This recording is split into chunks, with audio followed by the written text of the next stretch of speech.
تو ایک مسئلہ اور ایک دو حدیثیں آپ کی خدمت میں بیان ہوں گی۔ مسئلہ ان شہروں میں روزہ رکھنے کے سلسلے میں ہے جہاں دن بہت لمبے ہوتے ہیں، کئی گھنٹے یہاں کی نسبت زیادہ دن ہوتے ہیں، تو ایسے علاقوں میں جہاں دن بہت لمبے ہوتے ہیں، مثلا 20 گھنٹوں کا دن ہوتا ہے یا بعض جگہوں پہ 22 گھنٹوں کا بھی دن ہوتا ہے اور صرف 2 گھنٹوں کی رات ہوتی ہے، وہ افطار کر لیتے ہیں اور اس کے بعد سحری کھا لیتے ہیں، نماز پڑھنے کی فرصت ملتی ہے انہیں، بیچ میں نماز مغرب افطار اور پھر سحری دوبارہ روزہ۔ تو ایسے علاقوں میں جہاں پہ دن بہت لمبے ہوتے ہیں ان کے لیے حکم یہ ہے، اب ہر ایک وہاں روزہ نہیں رکھ سکے گا، بعض لوگوں کے لیے ناقابل برداشت ہے کہ اتنے گھنٹے روزہ رکھیں، تو اگر روزہ رکھ سکتا ہے تو رکھنا چاہیے، اگر آرام سے تسلی سے روزہ رکھ سکتا ہے بغیر کسی خاص مشقت کے، بغیر سخت، تو رکھنا چاہیے۔ اگر روزہ رکھنا عسر و حرج کا سبب بنتا ہے، نقصان کا سبب بنتا ہے، ناقابل برداشت مشقت کا سبب بنتا ہے، تو معمولاً ایسی مشقت ہوتی ہے کہ جو ناقابل برداشت ہے، تو ایسے لوگ روزہ نہ رکھیں، لیکن ضرورت سے زیادہ نہ کھائیں نہ پیئیں، امساک واجب ہے ان کے لیے کہ جس مقدار میں بہت ضروری ہے کھائیں، مت بہت زیادہ پیاس لگ تھوڑا سا پانی پئیں کہ بس پیاس بجھ جائے اور اس کے بعد وہ باقی امساک کریں اور باقی کچھ کھائے پیے رہیں دن بھر۔ عام دنوں کی طرح کھانا جائز نہیں ہے، عام دنوں کی طرح پینا جائز، چونکہ اب میرا روزہ نہیں، اب میں کھانا شروع کروں پینا، روزے کا احترام ہوتا ہے، روزے میں امساک کرنا چاہیے۔ اب مسافر کے لیے بھی یہی ہے، جب وہ وطن پہنچے مثلا روزہ قصر تھا تو آرام سے کھانا پینا شروع نہ کریں، بہت زیادہ پیاس لگی تھوڑا سا پئیں، بہت زیادہ بھوک لگی تھوڑا سا کھائیں، اس کے بعد جو ہے نہ کچھ کھائیں نہ پئیں رہیں۔ اور بعد میں اب یہ جو روزے ان علاقوں میں دن لمبے ہونے کے نہیں رکھ سکتے، ان کی قضا واجب ہے کہ بعد میں جب رکھ سکے تو روزہ رکھیں، یا مثلا کسی ایسے ملک میں یا کسی ایسے شہر میں آ جائیں جہاں پہ دن چھوٹے ہوں تو وہاں آ کے روزہ رکھیں اگر ممکن ہو، یا وہاں پہ اگر سال میں جو ہے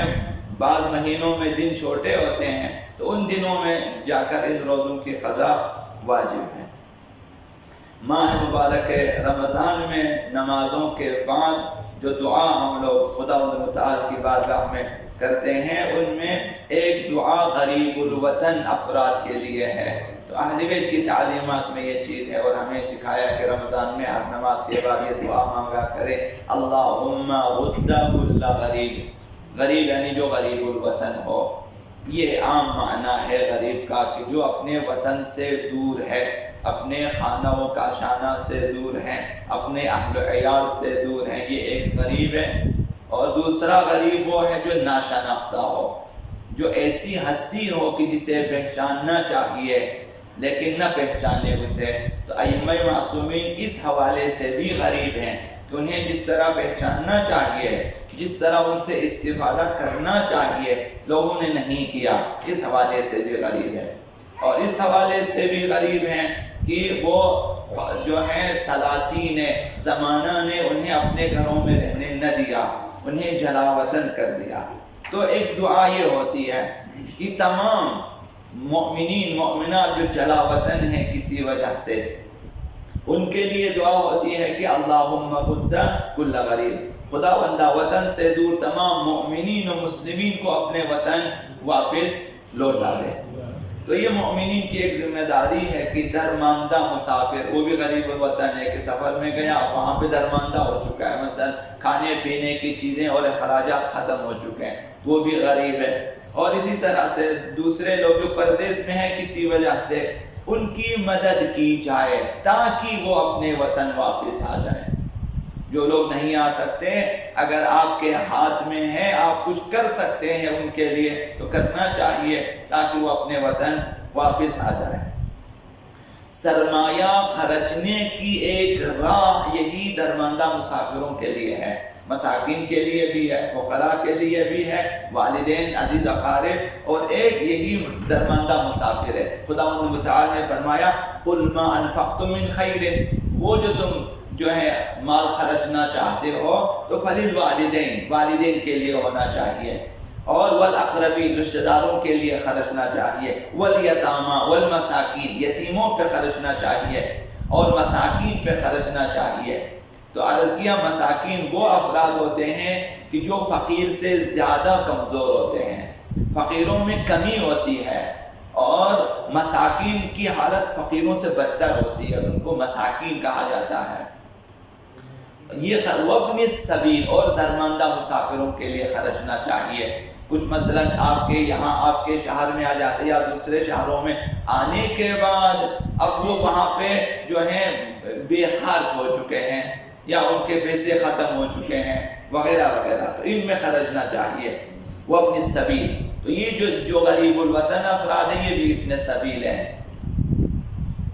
وَمَا تَفْعَلُوا مِنْ خَيْرٍ فَإِنَّ اللَّهَ بِهِ عَلِيمٌ، اب جو کچھ بھی ان راہوں میں خرچیں گے خداوند متعال بہتر جانتا ہے۔ کہنے کا مطلب یہ ہے خداوند متعال کا کہ شاید کہ تمہیں اظہار کرنے کی ضرورت نہیں ہے، مجھے خود معلوم ہے تم نے کہاں کہاں خرچا ہے۔ تو غریب ترین غریب الوطن آقا امام زمان اجل اللہ تعالیٰ ائمہ اطہار نے انہیں غریب کے لقب سے یاد کیا ہے۔ آقا امام زمان غریب ہے، تو سب سے زیادہ دعا آقا امام زمان کے لیے کہ وہ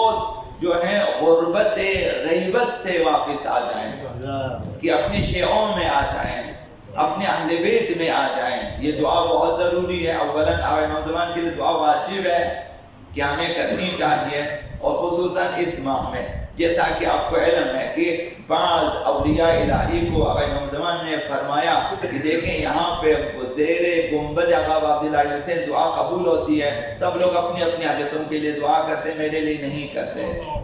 تو جہاں بھی ہماری دعا قبول ہوتی ہے ہم سب سے پہلے اپنے لیے دعا کرتے ہیں، اور یہ ناانصافی ہے۔ تو اپنے غائب مستور غریب الوطن امام زمان کے لیے دعا ہونی چاہیے۔ اس بارے میں حضرت امام زمان اجل اللہ تعالیٰ فرجہ الشریف فرماتے ہیں کہ میں غریب الوطن ہوں۔ فرمایا کہ ان ابی علیہ السلام عہد الیہ، میرے بابا امام حسن عسکری علیہ السلام نے مجھ سے عہد لیا ہے، مجھ سے یہ وعدہ لیا ہے اور عہد لیا ہے، اللہ اوطن من الارض الا اخفاها واقصاها، کہ میں دور ترین زمینوں کے علاوہ کہیں مسکن نہ کروں، کہیں پہ اپنے لیے جائے گا قرار نہ دوں، میں دور دراز زمینوں میں رہوں، اسرارا لامری، تاکہ میرا امر، میرا وجود، میری امامت، میری غیبت اور اسی طرح جو میرا ظہور وغیرہ میرے بارے میں جو امور ہیں وہ مخفی رہیں دشمنوں سے، وَتَحْصِينًا لِمَحَلِّ، تاکہ میری محل اقامت دشمنوں کو پتہ نہ چلے۔ دشمن ہیں آقا امام زمان کے لیے،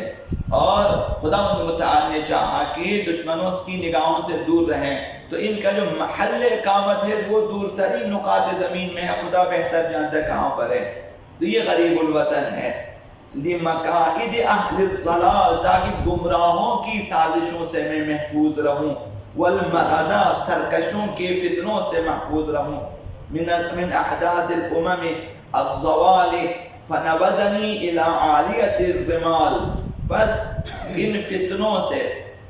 اور ان دشمنیوں ان خطرات سے محفوظ رہنے کے خاطر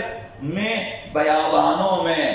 اور مخفی زمینوں میں رہنے پر مجبور ہوں۔ تو دیکھیں ہمارے امام کی یہ حالت ہے جو خدا کا امام زمان فرماتے ہیں کہ میرے بابا نے مجھ سے عہد لیا ہے، مثلا اپنی وصیتوں میں بیان فرمایا کہ بیٹا تم نے یہاں زندگی بسر کرنی ہے جب تک حکم خدا نہ ہو کہ ظہور کرے اس وقت تک۔ تو اب ہمارے لیے وظیفہ یہ ہے کہ ان کے لیے دعا کرنی چاہیے، یہی جو آپ ہمیشہ دعا کرتے ہو اللہم عجل لولیک الفرج، یہی ہے کہ ان کی غربت کا خاتمہ ہوگا ان کے ظہور سے۔